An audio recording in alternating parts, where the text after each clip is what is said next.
We can fill all of this stuff in with diesel fuel because, I mean, who doesn't want to fill everything with diesel fuel?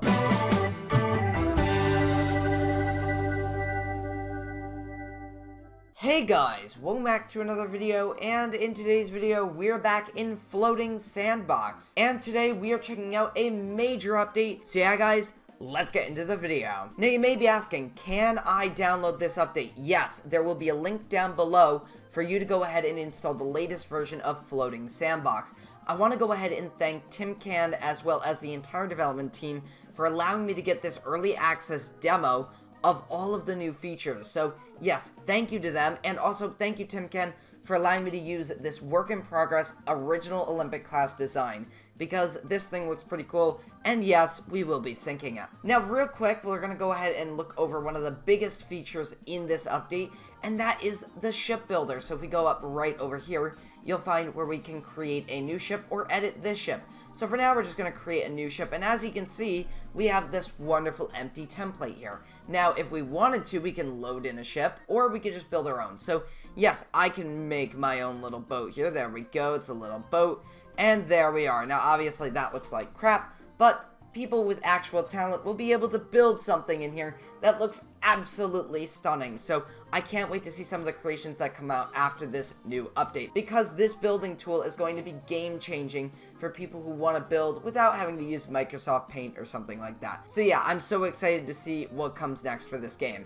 Anyways, let's return back to the other ship, the original Olympic class design, and sync it. Now, before we sync the ship, I do want to mention that this is work in progress, so it is not complete, but I do want to thank Timcan for giving me it anyways, so I can showcase it with this update video. So we're going to go ahead and do the traditional syncing by splitting open the forward compartment. So here we go. Before we cut anything open, I want to go ahead and put the ship at full speed.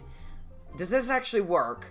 Oh yes, it does. Awesome. So now we can kind of simulate a starboard collision.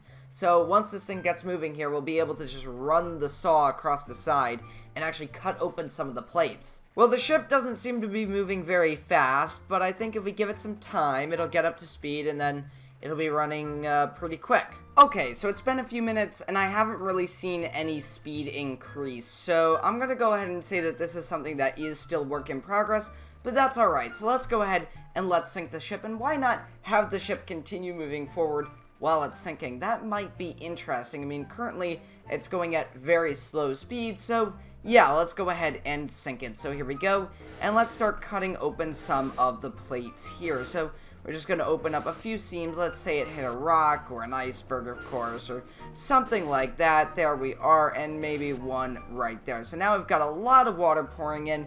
It's filling in those lower spaces and rapidly flooding up into the decks above. We've got some water entering that boiler room there, and I think it just may flood into the next one, or into that coal bunker, and then over into the next coal bunker, and then the process will repeat.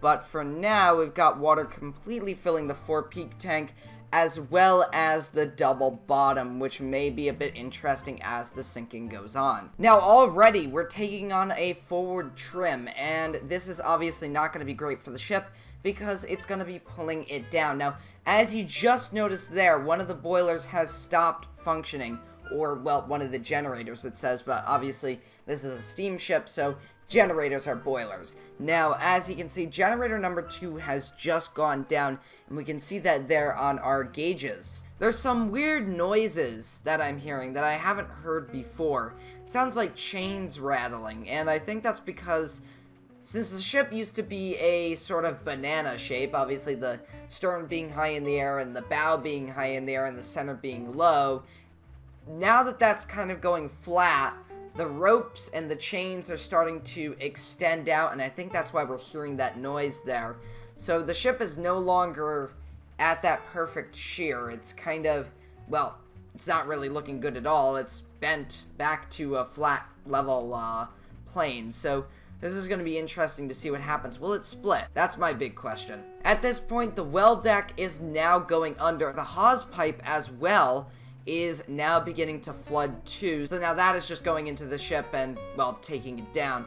Actually, I don't know if it's going anywhere. It seems to just be dropping into here and maybe over onto this deck, but not much over there. Okay, so it looks like we may lose another boiler here, so keep your eye down on this control gauge, because we may see one of those roll back. Yeah, folks, the bow is now very well underwater at this stage. There's so much water pouring down into the cargo holds and into the interior of the ship. This is really the end, and yeah, I think something's gonna break here. The ship is really beginning to stress. I'm starting to hear tension build up. You can hear things creaking. The bridge is now going underwater. This is not healthy for the ship. No ship should bend like this. Oh, it is about to go. It is totally about to break in half at this stage. Now, I have turned the strength up. I will be honest about that, because I didn't want the masts to break, and yep, there we go. We've just lost generator 1, or boiler room 1, or boiler room 2. I don't know how this is numbered here. Okay, so the strength is now down to its regular level, so let's see what happens. Oh my gosh. That is not good. It is starting to split apart, and it looks like the bow is giving way at the superstructure line. Oh, it is done. Yep, there it is, folks. That is the breakup.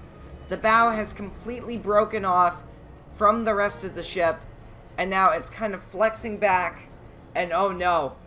You'll notice that the double bottom is giving way. That is quite bad at this stage. And the reason that I say that is if it keeps ripping it off, the whole bottom of the ship is going to come off, and more water is going to come in, but yeah, there it is. It's completely tearing off. So all of that water is going to flood in, and it is not going to be pretty. It is going to go down super fast. It is unraveling like a zipper. Look at that. Oh my gosh. That is very bad. Especially for the ship. Luckily, at least for the ship, it looks like it's got that extra layer there protecting it from the water. So I would guess at this stage now we've started an entirely new sinking, where the entire bow of the ship is gone, and now we've got this giant gaping hole letting in water. So this may be interesting to see. Now at this stage you can see the lopsided forward funnel with the rope hanging from it is now just slowly starting to reach into the water. The deck is gone, and it looks like we've lost every single boiler here, which is, well, not actually every single one. We still have 3 left, but yeah, this thing is going pretty quick. You're now actually able to see the water pour down the ventilation areas, so there's a damaged piece of the hull there, and it is letting in a lot of water. It's going straight down into the ship and just flooding it further. Now only 2 funnels remain out of the water as the forward one drops under the waves and rapidly fills with water too, so there that one goes. It almost looks like we may have some form of fracture build right in this area. You can see that most of the stress is building, and look at that right over there.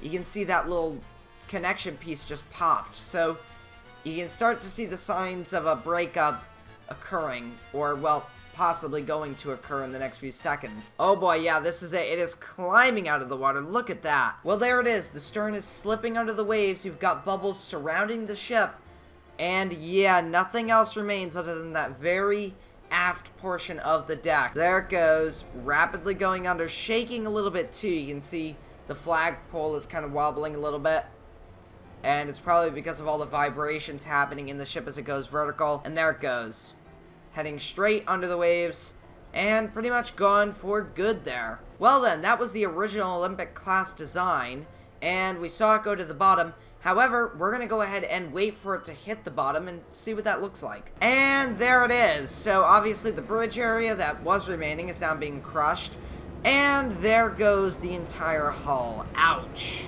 You can see there's an air pocket still there that hasn't flooded.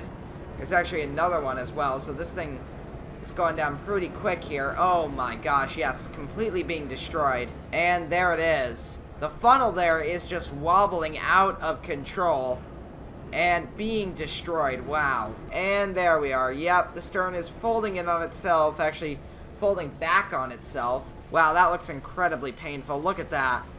Ouch. Alright, so we're back with the wonderful original Olympic class design, and whoops, I may have spawned it a little too high out of the water, but no worries, we're not actually going to be sinking it. What we're going to be doing is we are going to take this to the workbench in-game, and we're going to modify it slightly. So sorry, Tin Can, this is only for demonstrative purposes. So yeah, let's go ahead and bring it into the shipbuilder / workbench. So here we have it. You can see all of the wonderful wiring inside. It looks fantastic, and he's really done a great job at incorporating all of the little details on board. Now, if we go over here, we can actually see all of the awesome materials you can play with in this update. So yeah, you can build your ship out of all of these colorful and wonderful materials, like double bottom stuff. We got steel, we got titanium, we've got aluminum, we've got glass, carbon, concrete, cloth, cardboard and paper, plastic, and a ton of other stuff, even rubber in here too. And we got some other materials. Let's check those out. We've got gunpowder, we've got diesel. Wait a minute. Can I light this ship on fire? Now, there's a lot of other tools too, like the fill tool. We can fill all of this stuff in with diesel fuel, because, I mean, who doesn't want to fill everything with diesel fuel? So, this is probably going to kill my computer. There we go. Let's see what happens here. So, is it going to spread? Well, everything's freaking out, and yes, it is. Holy cow. This is crazy. Let's heat up the bow just a little bit there. It's glowing. That's good. That's how you know it's almost ready. It's almost done. Wow, that is absolutely beautiful. Look at that. I've never seen anything more grand in my entire life.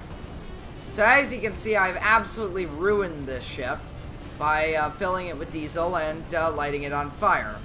And it's exploding. So, yeah. Okay, so here we have a less laggy ship. This is the classic RMS Danik. It's been in the game for as long as the game has existed, pretty much. And we're going to go ahead and we're going to take this to the shipbuilder tab. So, there we are. And now, we can edit this ship so you can see all of the intricate details. Now, yes, because I want to see this ship catch on fire, I am going to fill it with diesel fuel. So, there we are. I'm going to fill only a little bit of it with diesel fuel. Nothing too crazy, you know, just a little bit of fuel for the fire, and we'll see what happens. I mean, can't be too big, can it? Alright, so let's go ahead and light this thing on fire. So there we are, and holy cow, it is shaking, and it has exploded. So that is what the diesel fuel is really supposed to do. Basically either evaporate or turn into white hot metal, or something there. It's also caused a bit of a bend here, which is not great. I can actually make that bend worse by doing this. I am melting the ship. Look at that. That is, yeah, there's no repairing that. Those are permanently warped. Forever. Oh, yeah, look at that. Now they're starting to break and stuff because obviously they weren't designed to be bent that way. And there it is. Look at all those long lines of molten metal. So I'm going to just completely melt the stern. So it's going to look like it's split in half, but in reality, it's not going to be split in half. It's just going to be stretching. And there it is, heading to the bottom. There we are. Bye. And it's gone.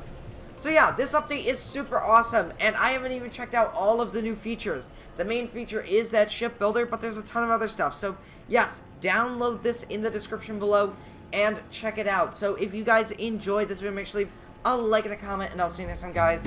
Goodbye.